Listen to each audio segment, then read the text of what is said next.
welcome back from the break, back to today's quarterfinal episode of Perspective. So today we've already had our first and second phases, and it's been getting quite competitive. We've heard quite a few strong arguments coming from both sides. So just a quick recap, today's topic is a curriculum for life, debating about whether we should have more lessons based on life skills such as communication, budget managing, family planning, stuff like that, as opposed to having a curriculum which is strictly and completely based on subjects like maths, English, science, history and geography. So we have EYC Group 2 who are against that sort of idea, and we have Flexible Ideology who today are debating for. So we've had two interesting rounds already, and now we come to the third and final round of today's program, and that is the judges' questions round, where I'm going to have the panel of judges asking questions to the contestants based on the topic and based on what the contestants may have said in their speeches and in previous rounds. So without further ado, I think I'm going to get straight into it, and I'm going to come to, as I always do, Mahmoud. I'm going to come to you first, and I'm going to ask if you have a question for either team. But before I do, I'm just going to ask the judges to ensure that you give questions equally to both teams to make sure that it's fair. Mahmoud, off you go. So as you know, I like to kind of answer questions to both teams and take their opinion and kind of challenge them. So just going back to Rafa's point about equations being useless. So you said we're going to focus on, I kind of like wanted to have a futuristic kind of view.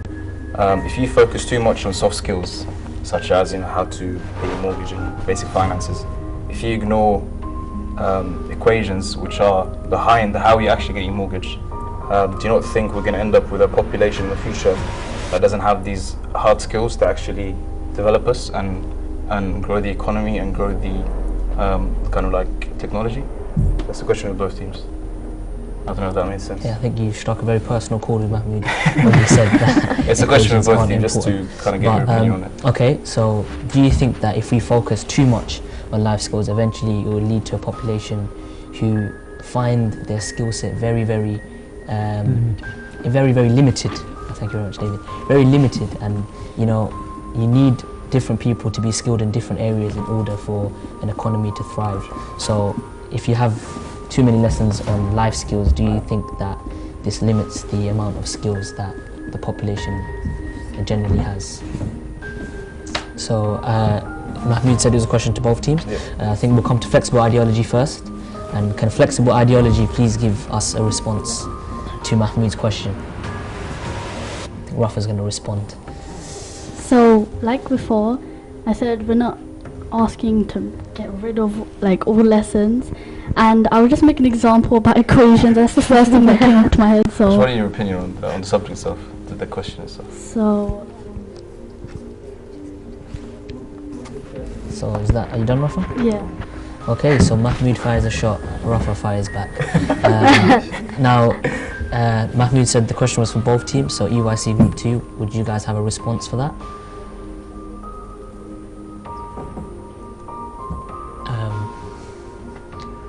No? Oh. They're in agreement. Never mind. So I think they agree with Mahmoud that we will start to limit the skill set of a population. Okay, let me come to maybe a judge which the contestants like a bit more. Swaiba, do you have a question? I do. It's specifically for Flexible Ideology. So what the national curriculum that we've had it for a while now, and also our parents weren't necessarily taught the life skills that you're talking about in school. So but they've seemed to have done fine. They're paying their mortgages, they're budgeting, they've got families. So is it necessary? Okay, so there's already examples of people who didn't really need to have such lessons in school, but they're still surviving just fine in their adult life. So what is the need for you guys to have such lessons? Well, and I understand that they didn't learn as much of life skills during their lessons in school at that time, but if you think about it, they probably had a much harder time learning about how to pay mortgages or bills and stuff, and they probably took their time and had to I don't know, but it must have taken them quite a long time for them to actually understand the whole concept of how to pay bills and stuff.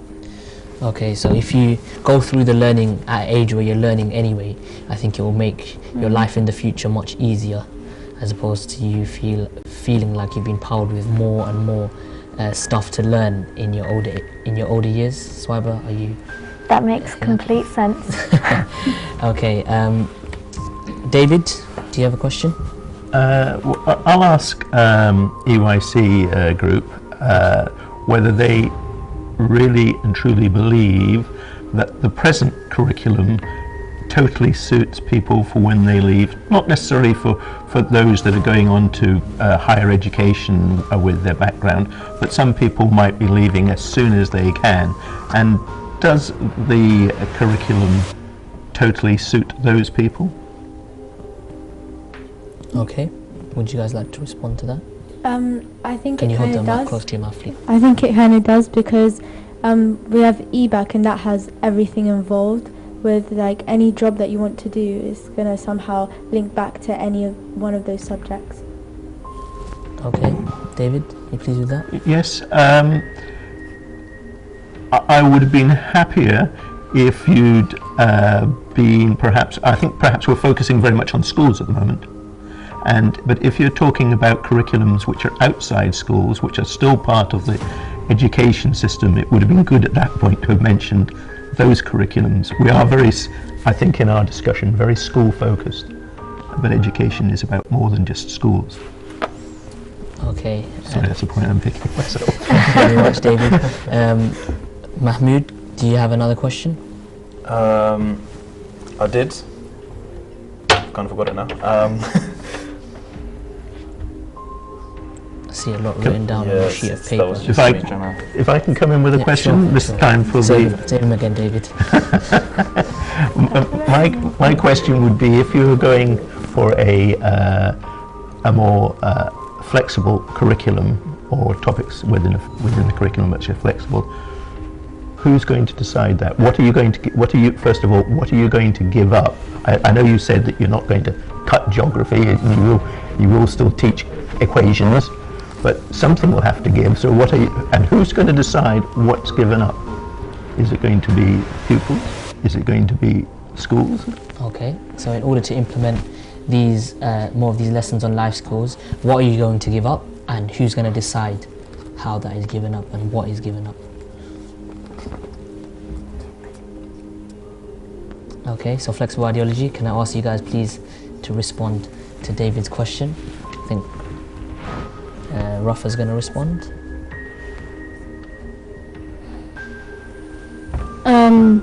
Obviously, like, the head teacher will obviously get rid of one of the subjects, but to add more time for, like, these type of lessons. But we know the main focus is, like the other team have been saying, English, maths and science. So any other subject that they, like, the head teacher maybe, or they could do like a survey, if they don't, like, if the students don't want to do one subject in particular, that isn't English, maths or science, they could do a survey, or the head teacher could, like, get rid of one. Okay, thank you very much, Rafa. I'm going to come back to the judges again. Mahmood, do you have a question now?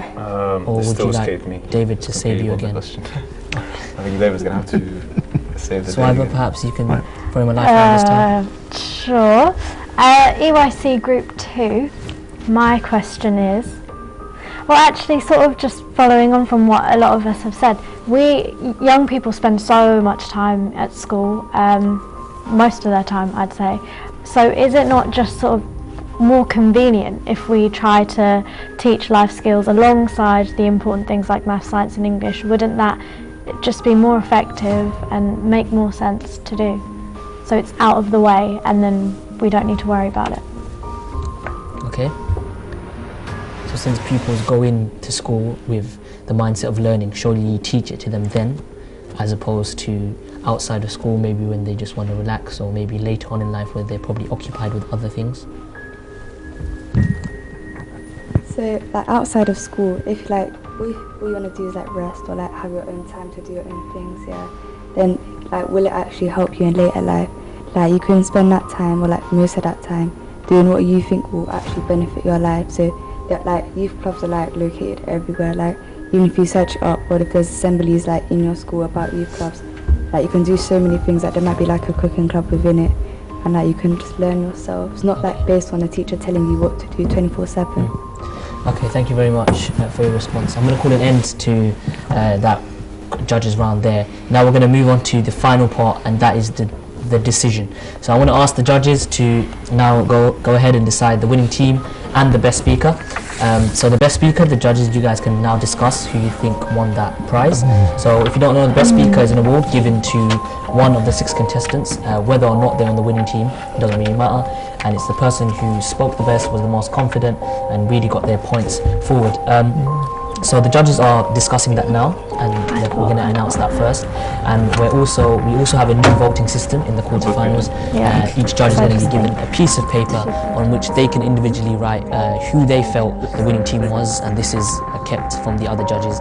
They're going to fold that piece of paper up, they're going to put it into the perspective box, and they're going to pass it on to me, and I'm going to announce the results as to who won today. So I personally felt today was a very, very enjoyable debate. It was a very interesting topic, and both sides had some very good points and arguments, so I'm sure this is going to be a difficult decision for the judges. But judges, can I ask you first if you've come to an agreement as to who the best speaker was? So I'm going to ask Swiber to announce who the best speaker was, and can I ask everyone to give a round of applause when she does? We chose this person for best speaker because they filled in a lot of silences and really did just try to say what they think, and I think that they did a good job, and that person is Luam. Okay, so well done to Luam. You are today's best speaker, well deserved. You did some very good speaking, and you've impressed the judges with your silence filling, as Swiber called it.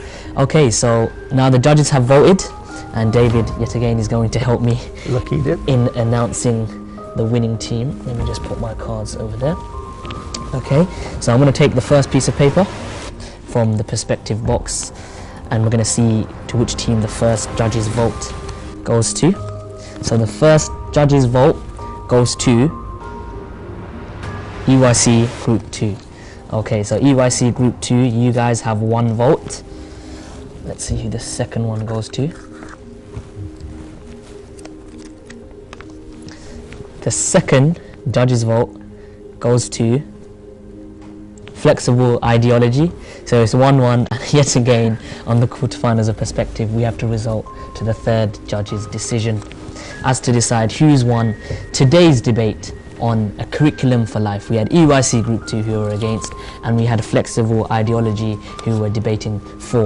But the winning team for today's debate is EYC Group 2. Well done, you guys have won, and you have successfully booked your place in the semi-finals. Congratulations to EYC Group 2, commiserations to Flexible Ideology. I think the judges will agree, and you will agree, both teams tried very hard, they did really well, and I think some of the points that came up today were really good, and it made for a very, very enjoyable debate here on Perspective today. So I hope you guys watching have enjoyed it. I'm sure everyone here in the studio today enjoyed it as well. But until the next time, it's goodbye from all of us here in the studio.